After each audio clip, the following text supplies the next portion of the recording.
perspectiva esperar más tiempo, yo creo que no viene al caso.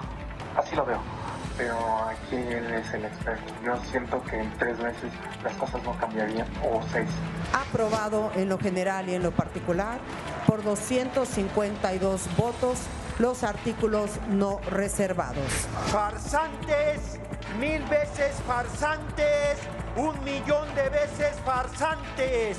A quien están defendiendo es a la banca privada.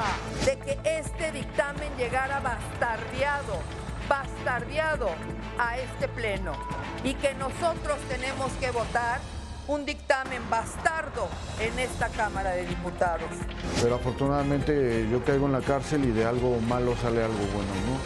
Empiezo a conocer el proyecto, me empieza a interesar el proyecto y mi mente la empiezo a ocupar en otras cuestiones, ¿no?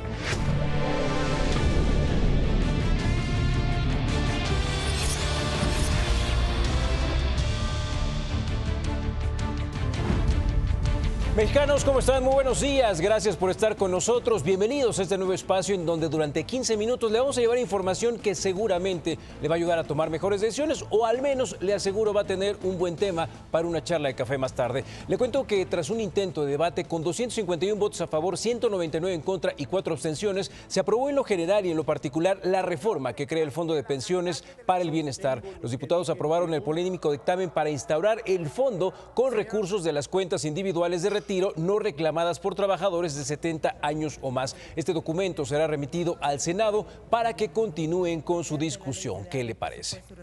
Oiga, en otras noticias le cuento que un juez federal otorgó una suspensión provisional a Abraham Oseguera Cervantes, alias Don Rodo, nada más y nada menos que el hermano de Nemesio, el Mencho, líder del Cártel Jalisco Nueva Generación. Esto después de que solicitara un juicio de amparo para no estar incomunicado y no ser sometido a actos de tortura. Imagínense nada más. Se le ordenó a las autoridades ministeriales a cesar cualquier acto prohibido en su contra. Será hasta el 26 de abril cuando se realice su audiencia para resolver si se otorga suspensión definitiva. Don Rodo está acusado de delincuencia organizada y posesión de armas de uso exclusivo de las Fuerzas Armadas. Nos vamos a Tabasco. Un grupo de hombres armados incendiaron un autobús de pasajeros y una grúa en el poblado de Santa Rosalía. Reportes indican que los criminales bajaron a los pasajeros antes de quemar la unidad. Sin embargo, una persona no alcanzó a salir y murió calcinada. Más tarde denunciaron el intento de otra quema en la vía Cárdenas-Coatzacoalcos. El vocero de Tabasco, Carlos Castillejos, declaró que estos atentados son en respuesta a los operativos de la Sedena para frenar la inseguridad.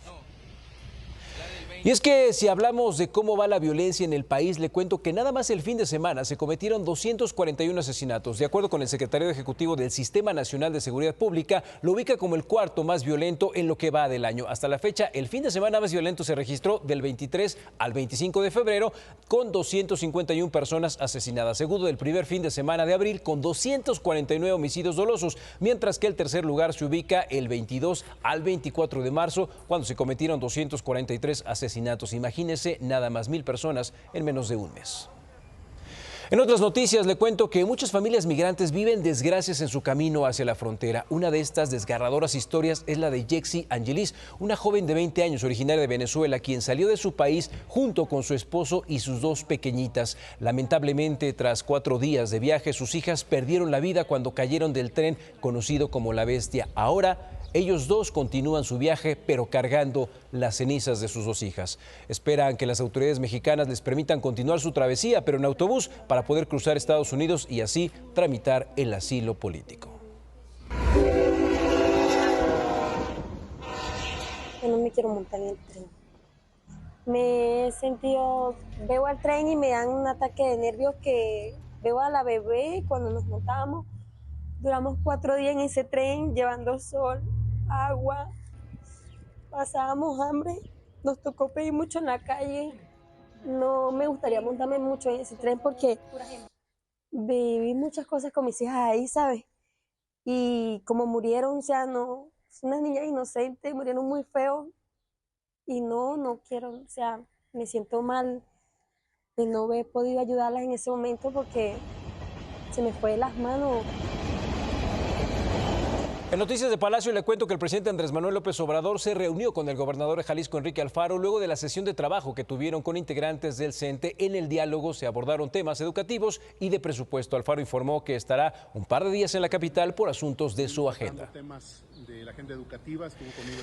Y en otras noticias le cuento que ¿qué pasa en el mundo? El jefe de la inteligencia militar israelí, Haron Haliva, presentó su renuncia. Así lo anunció el lunes el Ejército de la Defensa de Israel en coordinación con el jefe del Estado Mayor. Haliva había solicitado el cese de sus funciones a raíz de su responsabilidad en el ataque sin precedentes en Hamás el 7 de octubre, el cual desató la guerra contra el grupo en Gaza. El funcionario también mencionó en su carta de renuncia que no estuvo a la altura de la tarea y agregó que cargará siempre con el peso del horrendo dolor de la guerra. Se trata del primer funcionario de alto rango que dimite por los fallos de seguridad que permitieron el ataque más sangriento desde la creación del Estado de Israel en 1948.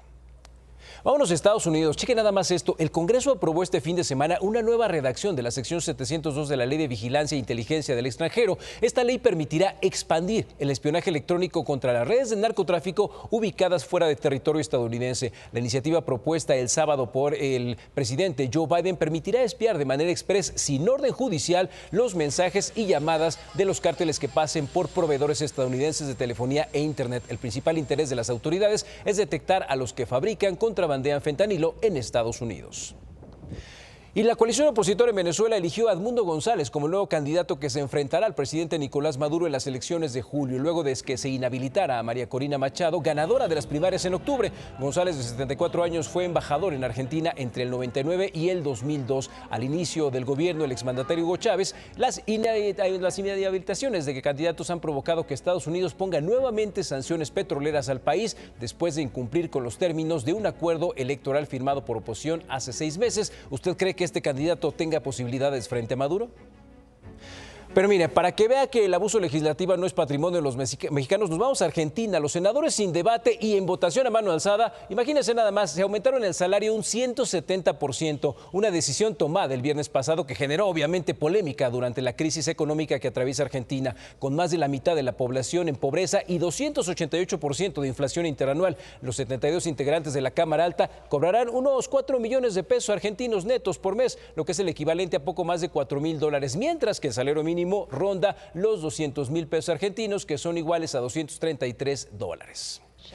Y en la capital de la República, familiares de 3 posibles víctimas de Miguel N., este presunto feminicida serial de la alcaldía Iztacalco, fueron citadas por la Fiscalía General de Justicia de la Ciudad de México para recabar información y realizar comparaciones genéticas. En conferencia de prensa, Ulises Lara, encargado del despacho de la Fiscalía, señaló que están en desarrollo los peritajes para determinar si los restos hallados en el hogar del presunto feminicida pertenecen a una sola familia o a varias. En otras noticias le cuento que Manuel Velasco, coordinador de alianza de la campaña presidencial de Morena, PT y Partido Verde, estuvo con Clara Brugada, candidata a la jefatura de gobierno de la Ciudad de México. Destacó el compromiso de los aspirantes para ser una aliada del desarrollo de los menores en la capital. Esto luego de que Brugada firmó un pacto por la primera infancia, que es una iniciativa ciudadana que busca situar a los niños como una prioridad nacional. Jesús Sesma, presidente del Partido Verde de la Ciudad de México, y la candidata a la alcaldía Cuauhtémoc, Katy Monreal, recorrieron la unidad habitacional Tlatelolco. Ahí se reunieron con vecinos que expresaron su interés para elevar el nivel de protección civil y que sean permanentes los servicios de limpieza. También solicitaron el apoyo para mamás solteras y personas con discapacidad. Pidieron recuperar las áreas comunes y de recreación.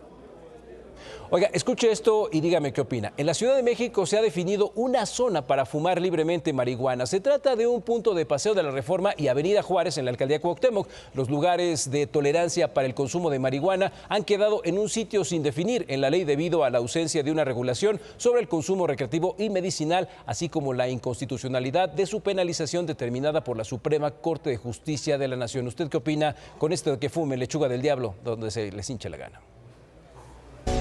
En la Ciudad de México, Pablo Vázquez, secretario de Seguridad Ciudadana, informó que gracias a un operativo contra las drogas desplegado en la alcaldía Gustavo Amadero desde el 17 de abril pasado, se logró la detención de 61 personas. En Puebla, Mario Riestra Piña, candidato a la presidencia municipal de la ciudad de Puebla, denunció que recibió una amenaza de muerte. Durante un recorrido, un sujeto se le acercó y le dijo que su cabeza valía 15,000 pesos.